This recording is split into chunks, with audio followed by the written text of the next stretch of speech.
सभी को प्रणाम। हिंदू कथा कहानी चैनल पर आप सभी का स्वागत है। आज फिर एक नई कहानी के साथ आप सबके सामने हाजिर हैं। दोस्तों, अभी तक आपने चैनल को सब्सक्राइब नहीं किया है तो कृपया कर दीजिए। चलिए नई कहानी शुरू करते हैं। दोस्तों, भगवान शिव के बारे में प्रचलित है कि वह थोड़ी सी तपस्या से ही आसानी से प्रसन्न हो जाते हैं। हालांकि कई ऐसे उदाहरण भी हैं जब किसी ने बड़ा वरदान पाने में उनकी कठिन तपस्या की है। जैसे लंकाधिपति रावण ने भी अमृतत्व का वरदान पाने के लिए भगवान शिव को अपने 10 सिर चढ़ा दिए थे। भगवान शिव से जुड़ी ऐसी ही एक और कहानी है जिसमें एक राक्षस ने शिवजी की घोर तपस्या कर उन्हें प्रसन्न किया था। हालांकि वरदान देकर भगवान शिव खुद ही मुसीबत में फंस गए थे। बाद में भगवान विष्णु ने उन्हें इस मुसीबत से छुटकारा दिलाया था। कहानी के मुताबिक एक बार महर्षि नारद धरती पर घूम रहे थे। रास्ते में उन्हें वक्रासुर नाम का एक राक्षस मिला। नारद मुनि को देखते ही उसने कहा कि मैं आपसे कुछ सलाह लेना चाहता हूँ। आप कृपया कर मुझे बताएं कि ब्रह्मा, विष्णु और महेश में कौन देवता जल्दी प्रसन्न हो जाते हैं। महर्षि नारद ने बहुत सोचने के बाद कहा कि वैसे तो तुम तीनों महादेवों में से किसी की भी तपस्या कर सकते हो, लेकिन ब्रह्मा और विष्णु जल्दी प्रसन्न नहीं होते। इसके लिए बहुत वर्षों तक कठिन तपस्या करनी पड़ती है। ये भी हो सकता है कि तुम्हारी आयु पूरी हो जाए लेकिन तपस्या पूरी ना हो। हाँ, भगवान शंकर थोड़ी सी आराधना से ही प्रसन्न हो जाते हैं। वे अपने भक्त की इच्छा पूरी करने के लिए सोच विचार नहीं करते हैं। वक्रासुर ने भगवान शंकर की आराधना करने का फैसला किया और हिमालय के केदार क्षेत्र में जाकर आराधना करने लगे। यज्ञ, जप, तप, ध्यान सब प्रकार से वह पूजा पाठ करने लगा। कुछ दिनों के बाद उसने सोचा कि मैं शरीर और प्राण को भी भगवान शिव को ही अर्पित कर दूंगा। ऐसा सोचकर वह अपने शरीर का मांस काट काट कर यज्ञ कुंड में डालने लगा, लेकिन भगवान शिव प्रसन्न नहीं हुए। परेशान होकर एक दिन उसने अपना शीश काटकर भगवान शिव को अर्पित करने का फैसला किया।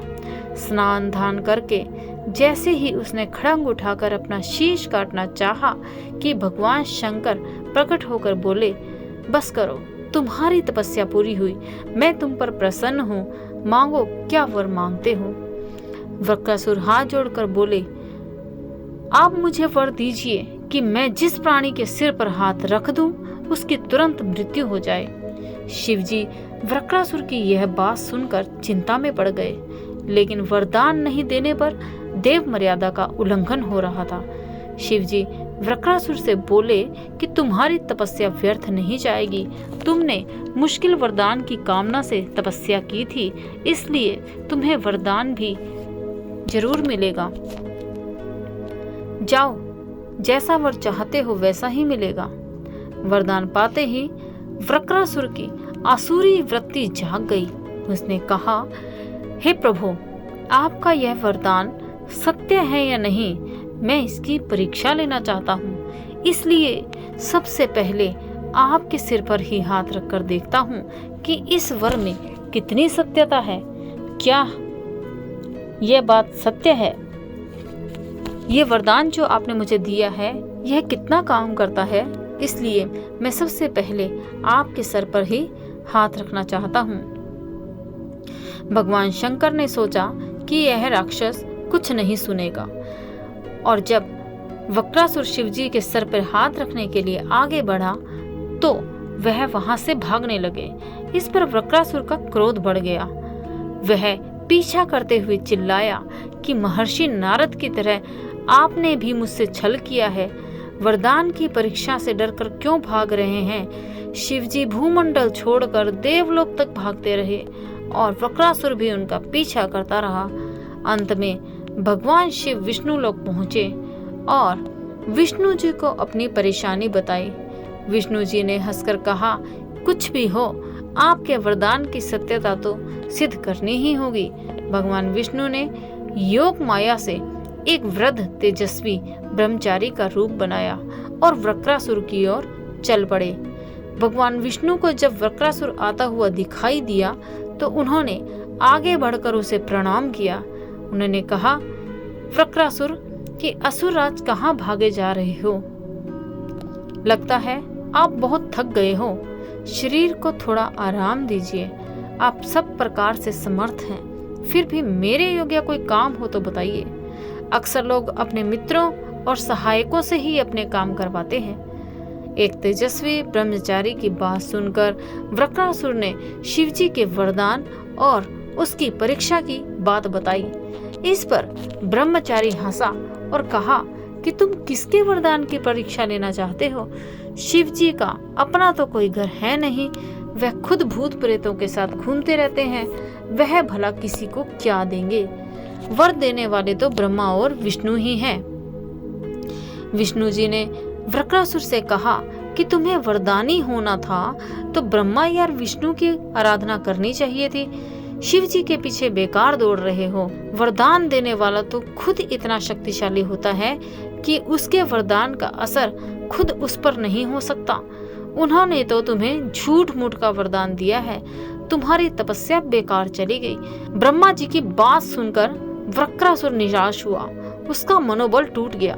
वह कहने लगा कि मुझे तो देवर्षि नारद ने शिव की आराधना करने को कहा था। उस ब्रह्मचारी ने कहा कि तुमने नारद मुनि पर भरोसा कर लिया। वह तो खुद ऐसे घुमक्कड़ साधु हैं जो सभी को उल्टी सलाह ही देते हैं। अगर तुम्हें मेरी बात पर भरोसा नहीं हो तो अपने सिर पर हाथ रखकर देख लो कि कैसे शिव ने तुम्हें झूठा वर देकर बहकाया है। वक्रासुर का मनोबल पूरी तरह टूट चुका था। उसने ब्रह्मचारी की बात पर भरोसा कर लिया और शिवजी ने भी उसके साथ छल कर झूठा वरदान दिया है, यह उसे पूरा भरोसा हो गया। उसका विवेक नष्ट हो गया। उसने वरदान की सत्यता का परीक्षण करने के लिए अपना हाथ ही अपने सर पर रख लिया। सिर पर हाथ रखते ही भयंकर अग्निपुंज प्रकट हुआ और वक्रासुर उसमें भस्म हो गया। भगवान विष्णु, भगवान शिव और वक्रासुर की इस कहानी में जीवन का अहम सार छुपा है। कहानी सीख देती है कि बिना सोचे विचारे किसी को कुछ देना और पाने वाले का कृतज्ञ होकर दाता को ही संकट में डालने का ऐसा ही नतीजा होता है। कृतघ्नता के उन्माद में बुद्धि विवेक नष्ट हो जाते हैं और उपलब्धि ही विनाश का कारण बन जाती है। तो जो कि हमारा टाइटल था कि किससे डरकर भाग रहे थे भगवान शंकर, तो वक्रासुर ऐसा राक्षस था जिसको वरदान देने के बाद भगवान शिव खुद मुसीबत में पड़ गए थे और विष्णु भगवान ने किसी तरह से वक्रासुर को भस्म करके और उनकी जान बचाई। वीडियो को ध्यानपूर्वक देखने के लिए आप सभी का बहुत बहुत धन्यवाद।